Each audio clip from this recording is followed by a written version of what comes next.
വെള്ളം കുടിക്കാൻ വേണ്ടി ഒരു ഭംഗിയുള്ള തടാകക്കരയിലെത്തി. തടാകത്തിൽ ഇറങ്ങാൻ ഉറങ്ങിയ കുട്ടിമാനോട് അമ്മ പറഞ്ഞു, മോനെ മോനെ, ഈ തടാകത്തിന്റെ ആഴം നിനക്കറിയില്ല. അവർ വെള്ളം കുടിച്ചു മടങ്ങിപ്പോയി. എന്നാൽ അമ്മയില്ലാത്തൊരു ദിവസം അമ്മയുടെ വാക്കൊന്നും അനുസരിക്കാതെ കുട്ടിമാൻ തടാകത്തിലേക്ക് ഇറങ്ങി. മുങ്ങിച്ചാടിയതും കുട്ടിമാൻ ഉറക്കെ കരഞ്ഞു. ദൈവമേ, എൻ്റെ അമ്മ പറഞ്ഞനുസരിച്ചെങ്കിൽ എനിക്ക് ഈ ആപത്ത് വരും.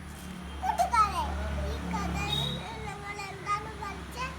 മാതാപിതാക്കൾ, ഗുരുക്കന്മാർ, മുതിർന്നവർ പറയുന്നത് അനുസരിക്കണം, അല്ലെങ്കിൽ